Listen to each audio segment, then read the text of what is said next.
everybody, and welcome to another edition of Joe's Rod Shop podcast. All right, so we have got a great show on for you guys today. But before we get started, once again, guys, remember, subscribe to the channel on, doesn't matter what platform you're on, Apple, Deezer, Spotify, YouTube, Facebook. Subscribe to the channel, like the profile, and leave a comment for us. We'd love to hear from you guys. If you subscribe, you actually get a notification when these things are coming out. So yeah, so go out there and go click that button. All right, just a little bit of marketing from my side. Remember, SA Hot Rods Media is out at the moment. We do social media management for all you guys out there who's got shops and work in the motoring industry, race drivers, everyone. If you need someone to help you get your name out there and do your promotion and get some content and stuff out there, give us a call. We manage everything. Like I like to say, you handle the work, we'll make you famous. Now, on to today's show. She is the lady of racing. Her name is Clare Vale. We've been working with her for a very long time. She used to write for SA Hot Rod magazine. We love her to absolute bits. From track racing in the Mustang to drifting in the Fox Body Mustang to the Subaru on the hill climb event, and now in a backdraft Cobra doing circuit racing. She is absolutely phenomenal. She is one of the nicest people that is out there, and we just love her. Sit back and relax. This is Clare Vale. We are talking to Clare Vale. Clare, welcome to the show. Thank you so much, Joe. Now, you're still sitting at the office. I'm sitting at home and I've got wine. So it's not fair at all at the moment, you know? That's definitely not fair, especially the wine. That's really not fair. How have you been, Clare? We haven't spoken in a while. No, it's been a while. You know, there hasn't been a lot of motorsport going on. I think COVID turned everything upside down. So life hasn't really been quite normal. Hopefully this year it's going to become a bit more normal, but of course we don't know, what's going to happen with the famous third wave that might be coming and appears to be coming. So yeah, we hope for the best. Yeah, I hear everybody's talking about there's this third wave thing on the go at the moment, and I'm just like, I don't know if the economy can handle another one. Hey, it's just so, this causes havoc everywhere. Man, absolutely. I mean, there's so many, so many businesses haven't come back from it. And, if we have another wave now, it's just going to make things worse. Exactly. But now, during COVID or just before COVID, you started this new series with Backdraft, didn't you? Yeah, that's right. Now, I saw the photos that was out this weekend on, you guys actually did racing, and what, you got fourth? Is that right? We got third, actually. Third in our class. Third? Yes. Yeah. Nice. Very nice. So it was fabulous.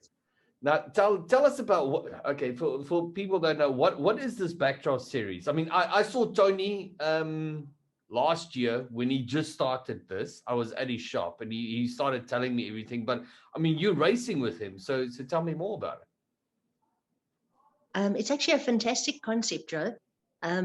I think Tony is one of the few people who really wants to give something back to motorsport. He had such a great career and he's such a legend in his own right. And I think he really wanted to put something back. And he created this series where he built 20 backdraft Cobras. They're fantastic cars, Lexus V8. They're fast, they're reliable. And he built 20 cars, and he got together with the South African Endurance Series and created a class for backdraft Cobras only. So it's called Class E. It's all backdrafts. And you can either purchase the car, you can hire the car for a race, or preferably for the whole year, obviously. Mm-hmm. And you could actually drive it with an option to purchase, kind of pay it off almost. So it's a fantastic concept. It's quite amazing. The first all round. Now, how many races have you guys done so far for this year? There've been two events, one at Desi in KZN, and then the second one this weekend that's just passed in East London. And how did you do on the first one? The first one we unfortunately missed because my co-driver's wife had to have a back op. And then my husband was also not well. Don wasn't well either. So it just didn't work out for us to do the first event. Okay. But now you came back and you hit a third place. I mean, that's not bad at all. It's brilliant. We had a really good weekend. It was a high rate of attrition. I mean, there were 25 starters, I think, and sure, I think about probably a third of the field fell out. So yeah, it was pretty good. We finished 7th overall and obviously 3rd in our class on the podium. So yeah, we were really happy about that. And Claire, how are you finding racing at the moment now with COVID? Because I mean, I know there's restrictions and all this type of stuff. And how does it is it still the same? As is the crowds less? I mean, just can you give us a bit of an overview on that? Joe, it's the same, but it's also different because at the moment there's still no spectators allowed. So it doesn't affect us perhaps quite as much with an endurance race because, you know, you're on the track and driving all the time. So you're not as aware of the spectators perhaps as you would be normally. But I think it's really hit the motorsport series such as drifting and that sort of thing. I think it's hit them really hard because that's very much a spectator sport. And I think they also rely on a gate, you know, in order to keep the series running. Well, so I think it's tough. We had Annie and Joel from Speed and Sound on, and we were talking about the drag industry and the effect this has had on the drag industry as well, you know. But do you this is COVID does it. It's not just the fact that spectators, you know, I think a lot of people don't understand, you know, with spectators come sponsorship and stuff. I mean, is that affecting? I mean, you in so many different forms of race. I mean, you do the backdraft, you've got the car for the hill climbs and that type of stuff, and which we'll talk about now. And then you've still got the drift car out there as well. I mean, is this really affecting you as a driver with sponsorship and stuff at the moment? Yeah, I think it has. I think it's obviously it's more difficult to get the publicity that you were getting before, perhaps because you know, spectators come along and they take photos and they put it out on social media and they talk about things. You know, if they're not actually there, there's very little TV coverage as well. So you know, it keeps the spectators in the dark and the fans in the dark to some extent. You know, we obviously do our best to put stuff out on social media and keep people up to date. But yeah, and I think a lot of companies too have looked at things differently since COVID because they don't have as much, you know, it's difficult to justify putting funding into things like motorsport and perhaps other sport and so on. Might be seen as frivolous when there's so many serious things going on. True. So I think it's affected everybody. Look, I mean, you know, for the backdraft series, if we could get some type of a series sponsor who could put in some travel money for contestants and so on, it would make a huge difference. No, because I mean, grow the series. Yeah, because I mean when people think about sponsorship on car racing and this type of stuff, everyone thinks about the car and the cost of keeping the car running. Which is, I mean, tires, fuel, just maintenance and that type of stuff. But people forget that there's people actually attached to it. You know, you've got a pit crew, you've got yourself, you've got travel, accommodation, you know, getting the car there, setting up, you know, and all this type of stuff that goes into it. And it adds up very quickly, you know. Oh, that's absolutely, yeah. So yeah, I think overall you'll probably find the numbers on the competitor side have probably dropped quite drastically this year. And of course last year, because I mean last year there was no motorsport at all for probably 2/3 of the year, if not more. Yeah. No, that's true. That's true. I mean, and it's just got a knock-on effect constantly in the industry. You know, I said it the other day with Mike and stuff. Yeah, the Backdraft series to me is very interesting because I mean, it's such a homegrown car now. I mean, when I did the thing with Tony Martin years back, when we put them on the TV show, I think it was the same season we had you on the show. Yeah. So many people didn't know that Backdraft was actually manufactured in South Africa.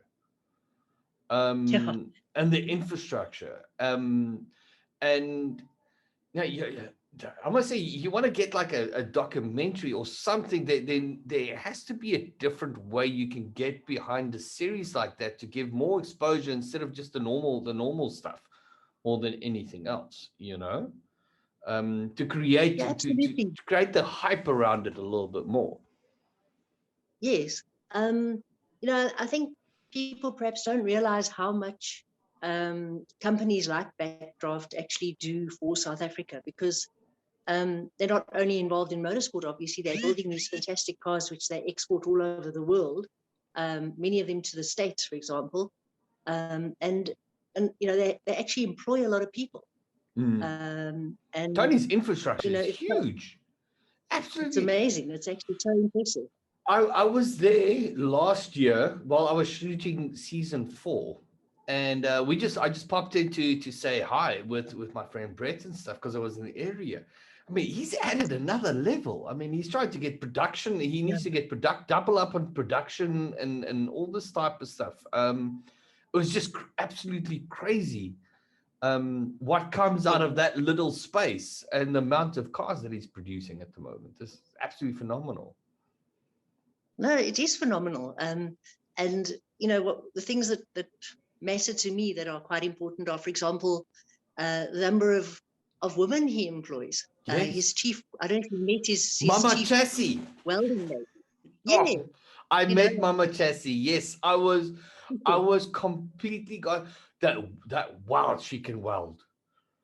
She can she's weld. awesome. I mean, I was So completely got to say when I sat there and he was telling me how many chassis she does a week, and he goes through, and I think he's employed two or three more Mama Chassis now as well, and she's trained everybody. So, like I said, the skill level and everything that's gone into it was just absolutely phenomenal. But now yeah. you from a racing perspective, obviously now with backdraft, does that mean? I mean, but there's not a lot of drifting happening at the moment. What's happening on drifting, or have you heard anything? I haven't spoken to Mike or Jim or anybody in a while. Um, yeah, I think they're doing their best to get things going again this year. I got an email, I think yesterday or today. There are a couple of events planned for the year. But so far, it's been really quiet. There's not been much happening at all. And I is don't think I've competed in a drift event since before lockdown, in fact. really? But yes, they're doing their best to get it back up and going. And is the car ready? No, my car is never ready. A million pieces, but if push came to shove, it would be back together in time. You can be sure. Definitely. Now the next one that's I wanted to tell you. So I've got this complete fascination at the moment with I'm looking for like a 2008 Jeep SRT8 at the moment, which Really? makes it yeah, because I obviously I live in the garden route, so I'm literally like 50 or 60 k's from Neisner, Yes. and there's hill climb. I'm Yes. burning. I am burning to do hill climb like you can't believe. And then I saw a mail came out yesterday saying that I think on the 30th they're closing all registrations for hill climb because I think it's Yeah. in September. And I'm like, Yes. I don't think I'm not gonna be able to pull this off in time. So I might need to look to next year. But I want to find like a Jeep SRT8 because it's 4-wheel drive and just Yeah. throw a stupidly big supercharger on it, and it's just like this dream I'm sitting with at the moment. So I'm going to be begging my friends at Edelbrock and everybody very soon, as soon as I can find an SRT8 and figure out how I can buy a car that's older than 10 years on finance and then mod the hell out of it. But That'd are be you awesome. going to hill climb this year? I have entered, yes. So, if all goes well and it happens and everything, I'll be back there with the little Subaru, yes. And what are you expecting this time? Oh yeah, we're going for dinner this time. Okay, we're definitely Yes, doing dinner while absolutely. you're in my valley now. So we're gonna go be doing dinner and everything while you're here. That'd be absolutely great. I hope so. Yeah, because we've missed it now 2 years running. There really hasn't been anything going on, huh? Yeah, well, Yeah, it was it was normal. It was cancelled last year. No, you were here the year before. I was with you the year before. We came to see you. that was It in was, May, so it's actually 2 years since the last one. yeah, because it's normally May, and now they moved it on to September to try and just work with lockdown and all that type of stuff. Yeah, yeah. So it's a full 2 years. So we're all getting withdrawal symptoms. We all miss it. Ah, So yeah, I'm glad to hear it's gone. I love hill climb. It is seriously one of my favorite speed motoring events at the moment. It's just, how can I put it? It just feels like it's such a nice little community thing together. Once everybody's there, and it's a time. It's like an event where you can get down and meet up with everybody else. But wasn't there a hill climb event in Joburg as well? The Krugersdorp What? one or something like that? Oh, I'm losing. I've lost you. How do you remember where we were? I have no idea. I just keep going. It's just easier. Yeah, our power went down in the office. So do you mind if I move Oh, to the workshop? it's That's right. load shedding. Lovely. No, I don't know. The workshop is on, but the office has tripped. So Oh, do you mind okay. if I move? The No, workshop? that's fine. Can they- Is Don welding something again, or in the background? No, he's not. Yeah, it's just me. But there you are. You got a backdraft in the background. Oh, well, that's beautiful. That's absolutely beautiful. That's okay. Now, Okay, sorry about that. I want to ask you now, from your perspective. I mean, every time I've got someone who's in racing and drag racing and this type of stuff, we're talking about the situation with racing in South Africa, and where we think we need to go with this. How's your feeling on it at the moment, with where racing is and where it's supposed to be going in South Africa? I know it's a big question. Yeah, motorsport's a difficult one as well because, because we live in Africa, we live in South Africa, and I think motorsport isn't always seen as being, it's partially seen as being a rich person's sport and not very inclusive. So I think that's something we have to address, and hopefully, little by little, we will. We've got this new GT Racing Association. Oh, I Where don't know they about that. sponsor. What's that? Yeah, it's part of the endurance series as well. They raced this weekend in East London too, and in fact, they made some history because the event was won by Chops and just think carefully, Leclerc. I hope I got his name right. Yeah. In a Lamborghini, I believe. Sorry, I didn't pay much Oh, attention yes. because obviously I was driving in my car. Yeah. But it has definitely made some history there because we've never had a duo of black drivers win an event like that before. So that's actually a big step forward, I think. But yeah, so we've got to do a lot more work on the development side, I think, in order to get motorsports, the perception of motorsport to change to some extent. Yeah, but racing Lambos and Ferraris, doesn't that like kind of throw it in the wrong direction? Because that's now you're racing supercars, It's like we need to fix racing by doing Formula One, Well, yeah, no, look, my sort of personal view is that I don't think we place enough emphasis on the fact that motorsport employs so many people. And I think we should be perhaps doing some more skills development because there are so many skilled black technical people working in motorsport. As we spoke about, the people who do the welding at backdraft. I was at Century Racing a couple of weeks ago too. And again, most of the people in their facility, also they've got highly skilled black people who they've trained. And I think we should be trying to get more young people to look at going into the technical area and being developed from there. I think that's where yeah, but I do feel a lot of people think that South African racing has been a white only type of thing, but that's changing like everything else, progress takes time. Definitely, yeah. Like in any other sport that's out there, the only difference is no one's actually forced it that hard. I mean, there's been rallies and that type of stuff, but we need to get to a point where we forget about what color someone is and just what job they do more than anything else. Yeah. But the Sure. development of motor racing, to me, look, this is why I love like spinning and this type of stuff, because it's that step in. Mm. Spinning is taken a form, it's a form of motor racing or motorsport to grassroots levels. And I think that's the problem we have with motor racing, is it's created such a gap between the top level and the bottom level.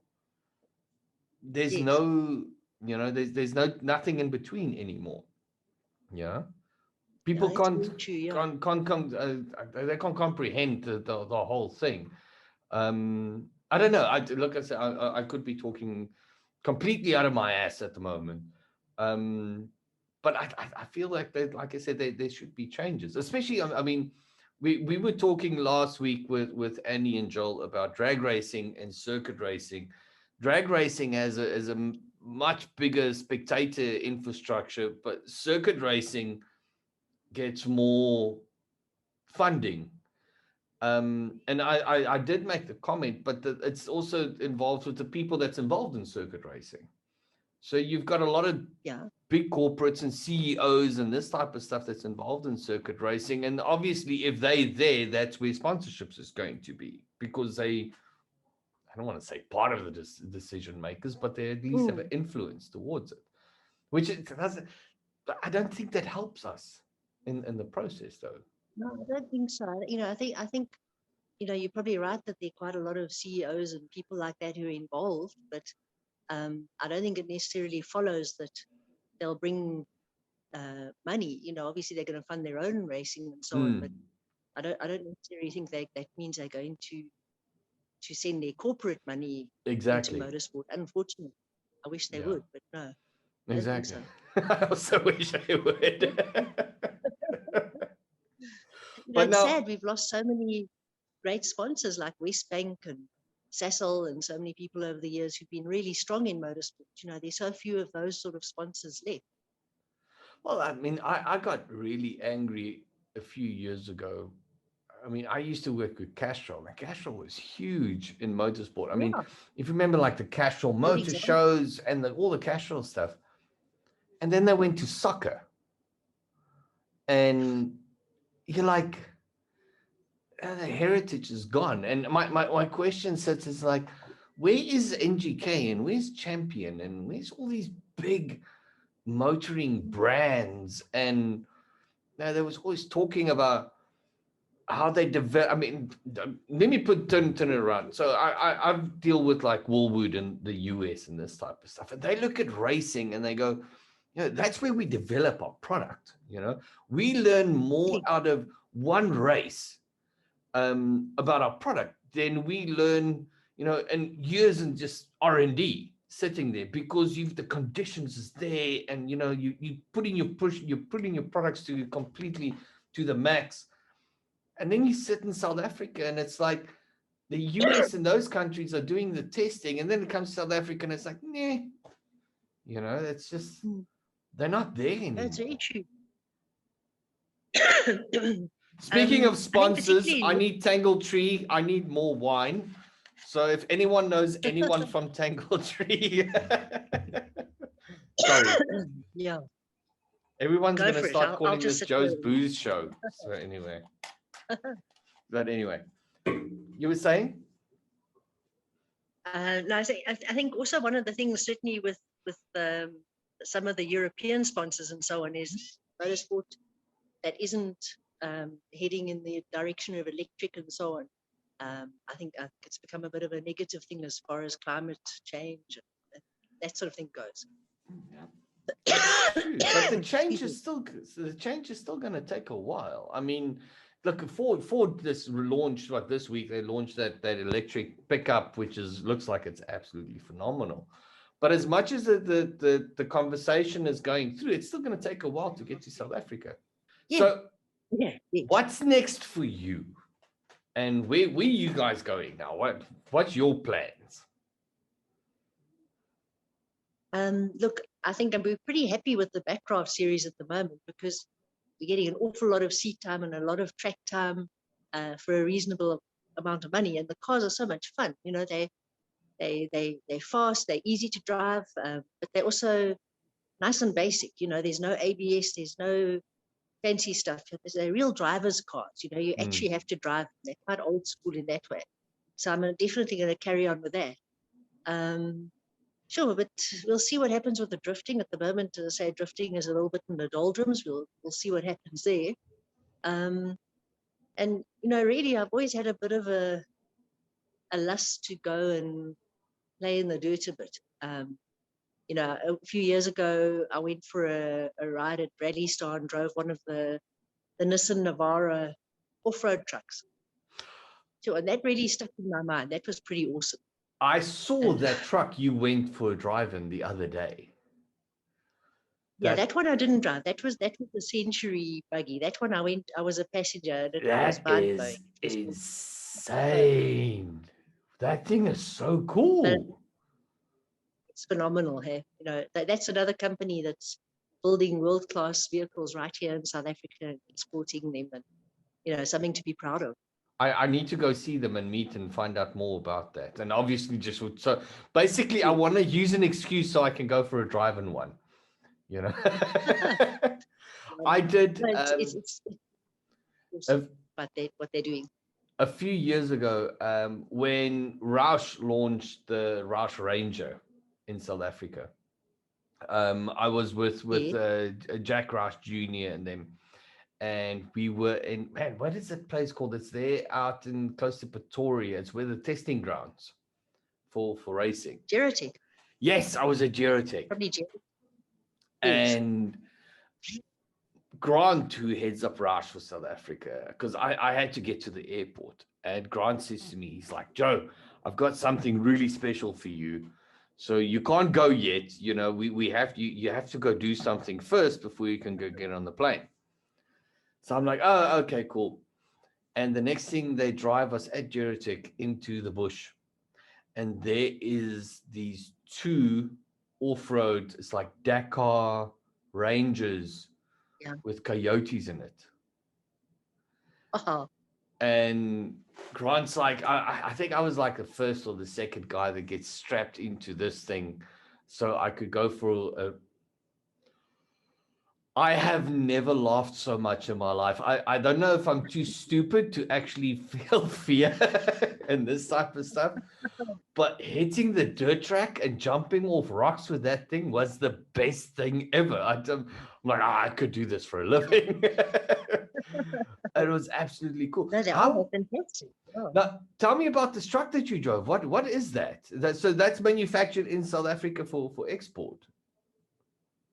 Yes, well, obviously they build them here. They race quite a few of them in our local cross-country championship as well. But they're selling a lot of them overseas. They finished Dakar. They'll be doing Dakar again this year. They're world-class buggies, and they the facility there, you really must go and visit, Joe. It's actually brilliant what they're doing there. It's fabulous. Oh, nice. What motors are they running in there? They're running an LS. So they're V8s. See, I get a warm and fuzzy. I get a warm, fuzzy feeling when I hear everyone's running LSs. LS the world. It's brilliant. Is it? Yeah. But look, but they start before you get carried away. I haven't got designs on Dakar or anything like that unless I win the lottery. I just thought it would be really nice to maybe get a sort of a simple buggy or something that one could go and learn the ropes in regional cross country or something like that. But that's a far away thing. We'll see what happens. I've got a friend in the US. He heads up the marketing for Optima batteries. And during lockdown, we were talking, and he was telling me, and he said to me, listen, I'm going away for a few days and there's no cell phone signal. I'm going to a motoring event, so I'll speak to you afterwards. And I'm like, what motoring event is in the middle of nowhere in the US that, that they don't have cell phone signal? Have you ever heard of King of the Hammer? I've heard of it, but I don't know much about it. It's beautiful. It's like, I think it's in Utah, if I'm not mistaken. It's in the middle of nowhere. What's Aaron Croftsman from Gas Monkey, in his TV show that he did, he actually went to I think called King of the Hammer. It is this rugged mountain climbing with 4x4 thing that is in the middle of nowhere. This guy, Chris was actually telling me, this guy started this thing, and this event is just blown out like you can't believe. It's the most insane mudding, trucking. Oh, I'm like, I remember I'm sitting talking to you, and I'm like, I know a bunch of places in South Africa. We can make this work. We just go find a spot, get a few guys. Make it happen. It can happen. It can happen. But it's like that. What's that series they've got in the US that jump, the trucks that jump? They do them in street races and stuff as well. Mm. Oh, I mean, why can't we get stuff like that? I mean, South Africans, it's like we're taking 4x4 and racing and we're putting them together, Every Boxburg guy with a Nissan Navara and, and a Ranger would love to go do that shit. It'll be super popular, for sure. Exactly. Yeah, so maybe we're getting it all wrong. Maybe that's what we should be doing. Exactly. We should be jumping trucks and building monster trucks and stuff, because that's that's actually where we want to be. We just don't want to tell anyone. Yeah.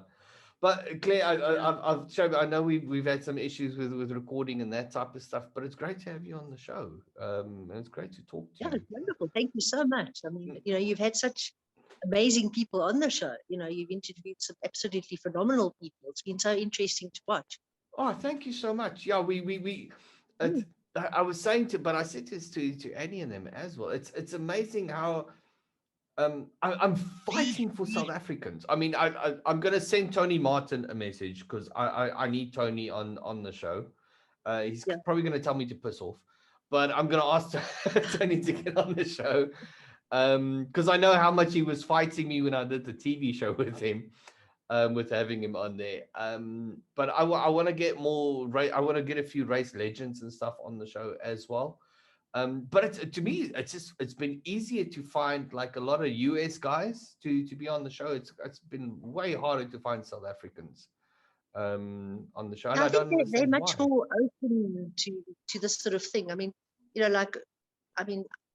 I was really nervous about tonight too, because I've never really done a Zoom interview too, and I was not sure how it was going to work. And so yeah, maybe we're not so techno savvy, although we're much better now since lockdown, I guess. But exactly, I think the Americans are pros. They're good at marketing themselves and marketing motorsport. But we need to get better. But this is something you and I actually had a conversation about a while back, is how a lot of race drivers in South Africa just aren't marketing themselves. They don't know. I did that. I don't know if you saw the interview I did with Mike Carpenter, who's a racing promoter. I mean, he promotes like Lizzie, Musi, and Carl Kelly, and all these cool guys.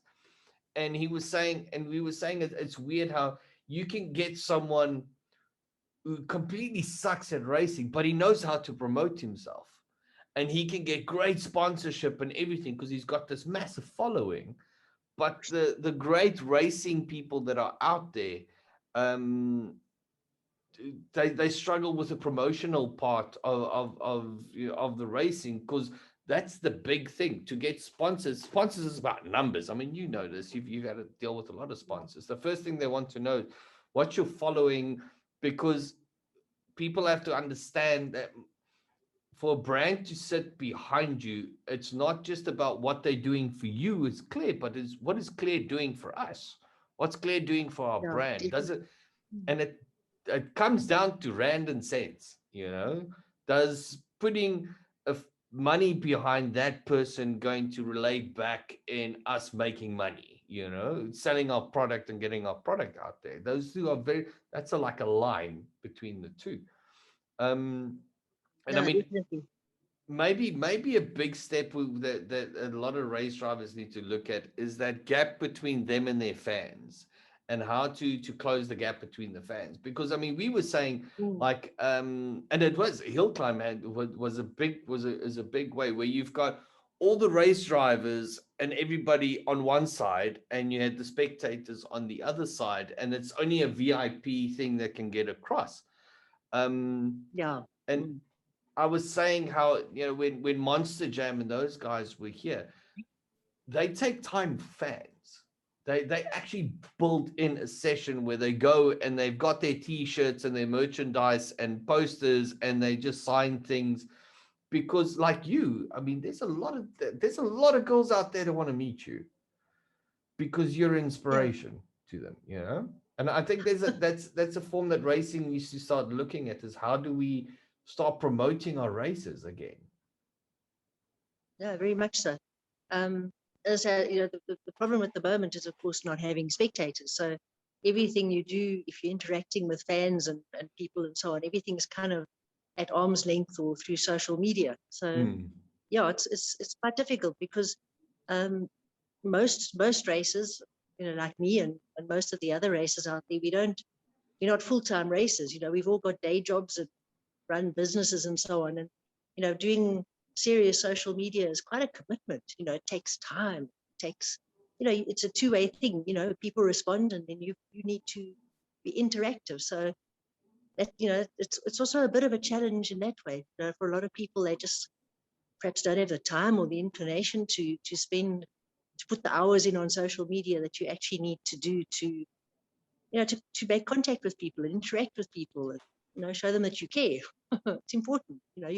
If somebody takes the trouble to say something and comment on something of mine, then, I actually want to go back to them and say, well, thank you. Thanks for taking the time. Exactly. You've actually been very active. So yeah, so what is the next race? What's next? The next race, next up for us will be Swartkops. That's another 4 hour in the backdrafts. And then we have another race in East London this year. We've got one in PE. And of course, the 9 hour in Cape Town at the end of the year again. And in between, we've got the Hill Climb. So yeah, lots to look forward to. All right. So I'm going to see you at Hill Climb, and you better be talking to me, because I don't know where you guys are staying, or if you need a place to stay, let me know. We're like 40 minutes away from the track, but I've got extra garages and everything here. Okay. And if you need parts, I know everyone. But we're definitely going for dinner and stuff when you get here. Claire, it was awesome to talk to you, definitely.